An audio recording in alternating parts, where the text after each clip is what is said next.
Je crois que vous connaissez Maître Rich. Oui, nous sommes de vieux amis. Vous avez de bien beaux vêtements, Richard.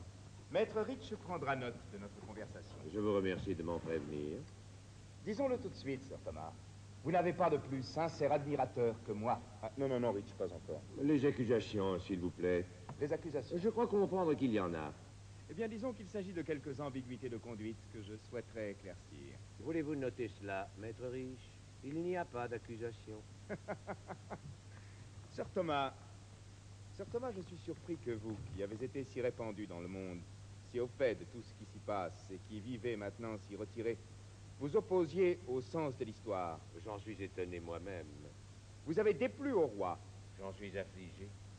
Et cependant, si aujourd'hui même vous preniez sur vous de vous conformer à la décision du Parlement, des évêques, de l'université dans la question qui nous occupe, il n'y aurait encore, je le dis bien, aucun honneur que le roi vous refuserait. Je connais la générosité de sa grâce. Bien. Vous avez entendu, je pense, parler de la soi-disant sainte du Kent. Elle a été exécutée pour avoir émis des prophéties contre le roi. Oui, j'ai connu cette pauvre femme. Vous sympathisez avec elle? C'était une créature ignorante, désorientée.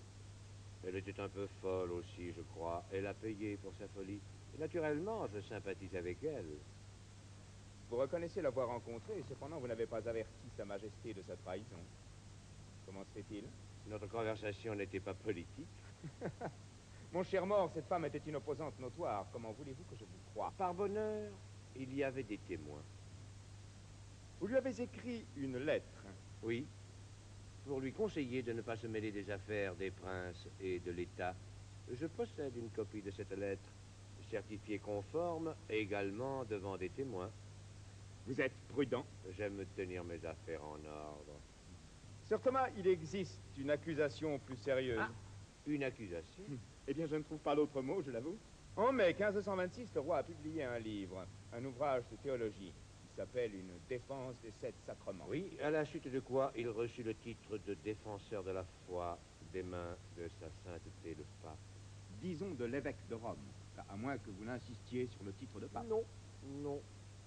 Évêque de Rome, cela n'enlève rien à son autorité. Bravo. Vous arrivez de vous-même à notre sujet. Quelle est cette autorité? Par exemple, en Angleterre, dans notre pays, quelle est exactement l'autorité de l'évêque de Rome? Vous trouverez la réponse à cette question parfaitement claire et bien exposée, monsieur le secrétaire, dans le livre de notre roi. Le livre publié sous le nom de notre roi serait plus juste. C'est vous qui l'avez écrit, Je n'en ai rien écrit. Je n'ai pas dit que vous teniez la plume. Je me suis contenté de répondre au mieux de mes capacités à certaines questions de droit romain que sa grâce m'a posées. Vous niez avoir influencé Sa Majesté. Du premier au dernier mot, ce livre est l'œuvre du roi. Maître Cromwell, vous chicanez. Si j'étais à votre place, ce n'est pas le mot que j'emploierais. En tous les cas, il n'y a que deux personnes à connaître la vérité sur cette affaire, le roi et moi. Et quoi qu'il ait pu vous dire, il ne témoignera jamais à l'appui de cette accusation. Et pourquoi? Parce qu'un témoignage se donne sous serment et qu'il ne se parjurera pas. Si vous en doutez, c'est que vous ne le connaissez pas encore. Sir Thomas, y a-t-il quelque chose que vous souhaitiez me dire au sujet du mariage de notre roi avec la reine Anne? Il était entendu qu'on ne parlerait plus de cette affaire. Vous l'avez cru à tort. Ces accusations sont des menaces pour enfants, monsieur le secrétaire, pas pour moi. Sachez alors que le roi m'ordonne de vous accuser en son nom de profonde ingratitude. Sachez aussi qu'il m'ordonne de vous dire qu'il n'a jamais toléré, il ne tolérera de serviteurs aussi bas, ou de sujets aussi traîtres que vous l'êtes. Nous y voilà arrivés, enfin. Vous pouvez rentrer chez vous maintenant. Pour le moment.